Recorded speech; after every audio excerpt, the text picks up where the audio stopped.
Ortega y Gasset, lo que nos pasa es que no sabemos lo que nos pasa. No estoy de acuerdo. Por lo menos en nuestra época, creo que lo que nos pasa es que no sabemos por qué nos pasa lo que nos pasa. Tan importante como saber lo que pasa es saber la causa, porque si no, no se podrá nunca corregir. Hace ya muchos años, cuando dejé de estudiar y empecé a aprender, me convertí en un voraz devorador de libros. Tenía un gran maestro que me iba enseñando, ahora esto, ahora lo otro, lee esto, lee aquello.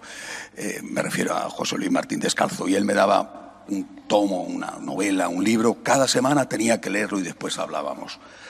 Y él me ayudó, por ejemplo, a descubrir a los grandes escritores franceses del siglo XIX, del siglo XX. Por desgracia, José Luis no apenas había entrado en los grandes escritores ingleses, ¿no? Pero los franceses los conocía muy bien. Uno de ellos, Léon Bloy, entre otras obras, ¿no? El de La salvación viene de los judíos, tenía una frase que me produjo mucho desconcierto. Bueno, me costó trabajo digerirla y me ayudó mucho cuando la entendí. Dice Léon Bloy, murió en el año 1917, dice: me cuesta trabajo perdonarle a la Iglesia que haya hecho a los pobres más pobres de lo que son. ¿Qué significa? La Iglesia ha hecho a los pobres más pobres de lo que son. Esto lo dice un católico francés. Los franceses piensan mucho, ¿eh? ¿Qué significa? Me costó trabajo entenderlo. En esa época, repito, yo había terminado mis estudios, todos mis estudios, y en esa época pensaba mucho el por qué nos está pasando en la Iglesia lo que entonces ya estaba pasando, que hoy pasa todavía mucho más. Analizando sobre cuál había sido mi formación, me di cuenta de que había estudiado más marxismo incluso que Biblia. Es decir, la formación de mi generación estaba siempre orientada al marxismo. No porque quisieran nuestros profesores hacernos comunistas, sino porque se pensaba, mi generación lo sabe perfectamente, que el comunismo era el futuro y que por tanto teníamos que aprender a convivir intelectualmente con lo que iba a ser el futuro. El futuro iba a ser el paraíso comunista, paraíso según ellos.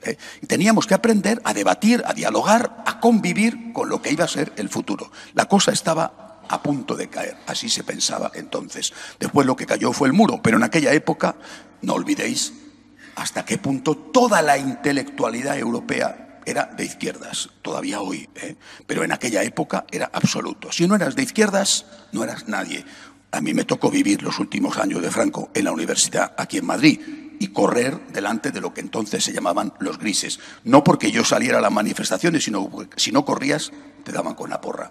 Es decir, vivíamos en aquel contexto absolutamente comunista desde el punto de vista intelectual. ¿Cuál fue la trampa del comunismo? Entre otras, con respecto a la religión, una frase que todos sabéis, habéis oído muchas veces.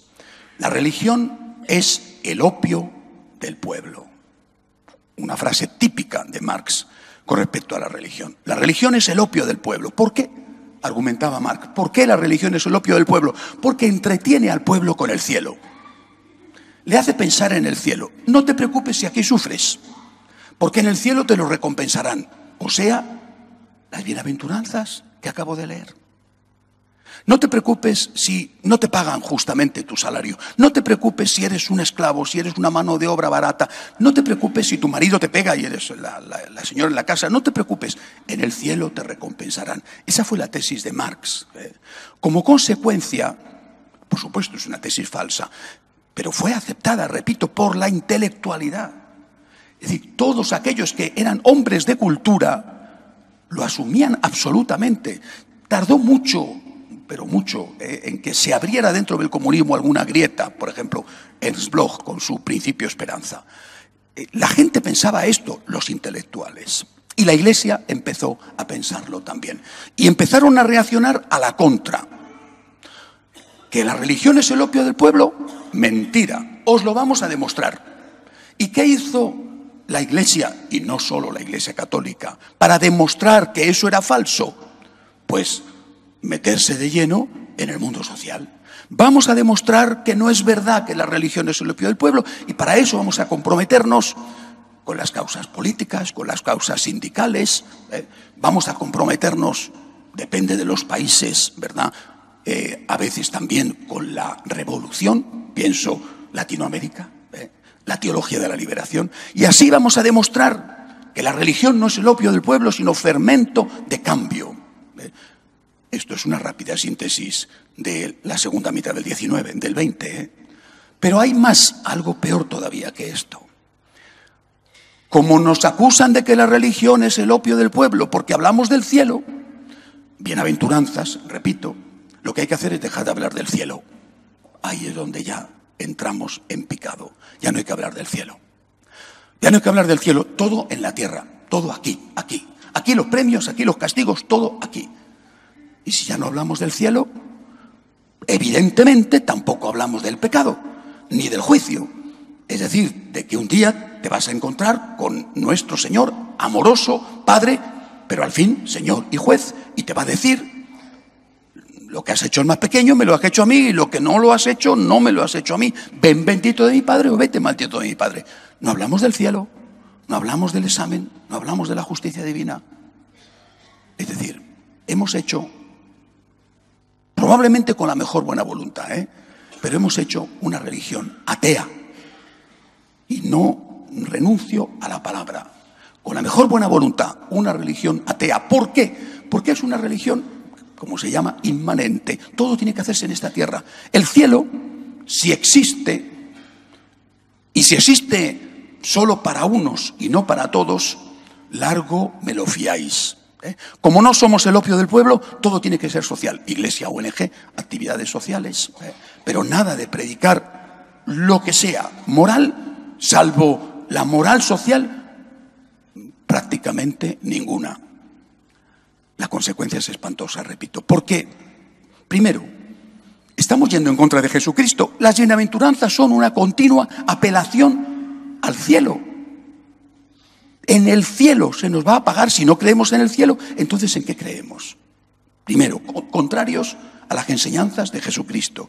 Hemos perdido la fe. Segundo, es algo que me produce siempre estupor. Yo no sé en qué mundo viven. A lo mejor en aquella época vivían en otro mundo, pero hoy en día la Iglesia no tiene poder ninguno. Ninguno. ¿Puede la Iglesia, por ejemplo, y está actuando los obispos de Venezuela, ¿puede la Iglesia acabar con Maduro, que es un tirano sangriento?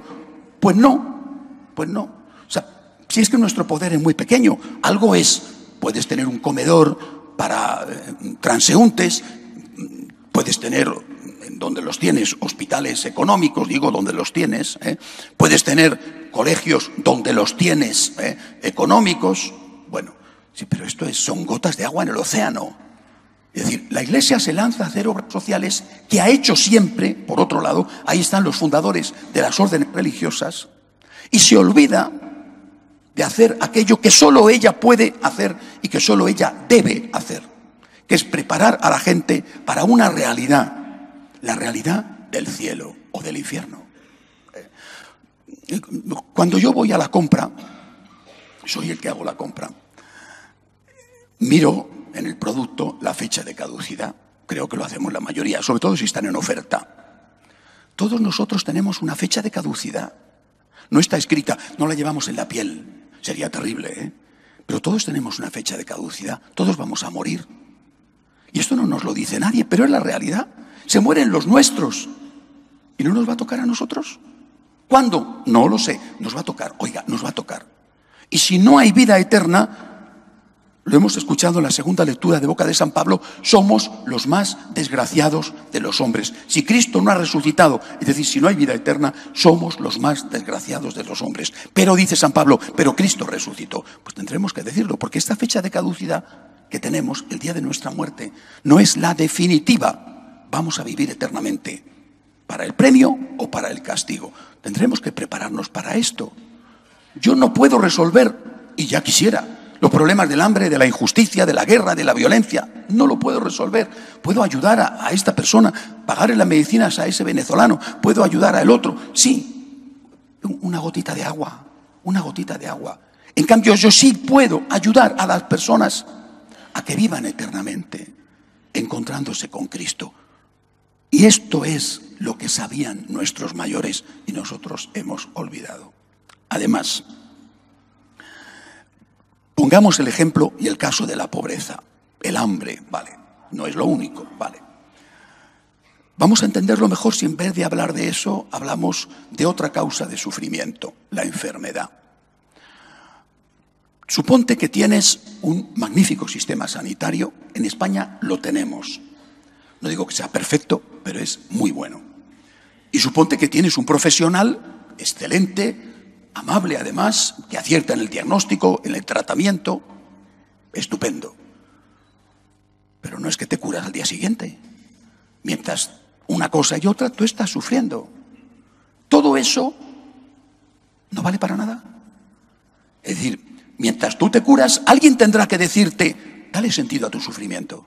Y ese alguien no puede ser el médico, porque él no está para eso. Ese alguien tiene que ser el sacerdote. Dale sentido a tu sufrimiento, dale sentido. Tiene valor, tiene sentido. Eres anciano. Te podrán decir, mira, que te tomas no sé qué, pues las rodillas te van a doler menos. Si te tomas no sé cuántos, vas a tomar un producto que a lo mejor no hace falta que vayas tanto al baño. Bien. Y mientras tanto, y además, alguien tendrá que dar sentido a tu sufrimiento. Lo mismo la pobreza. Por eso decía Léon Blois, la Iglesia ha hecho a los pobres más pobres de lo que son, no porque no les diera de comer, sino porque no les ayudaba a dar sentido a su sufrimiento. No les ayudaba a dar sentido a su pobreza. Es decir, tenemos que luchar contra la enfermedad, tendremos que luchar contra la pobreza, porque la enfermedad es un mal y la pobreza es un mal, y todo lo que hace sufrir al hombre es consecuencia del pecado original, y es un mal del pecado original y de los pecados de los hombres. Tendremos que luchar contra el sufrimiento, y mientras tanto, ¿y cuando no podemos resolverlo? ¿Y cuando no puedo resolver los problemas de los venezolanos? ¿Y cuando no puedo resolver los problemas del hambre? ¿Y cuando no soy nadie para resolver los problemas de mi ser querido que está enfermando y que muere? ¿Y mientras tanto qué? Eso es lo que se nos ha olvidado hacer. ¿Estás sufriendo? Mira las bienaventuranzas. El cielo existe y tiene un valor eso que estás haciendo. Lo puedes hacer.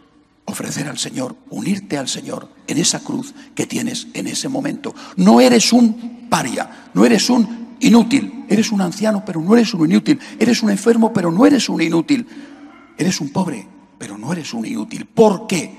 Porque puedes unir tu pobreza, tu sufrimiento, tu enfermedad, la ruptura de tu hogar, la decepción que te producen tus seres queridos, todo lo que es dolor, puedes unirlo a Cristo crucificado, que en la cruz se llevó consigo todos los dolores de los hombres y los transformó en amor y en resurrección.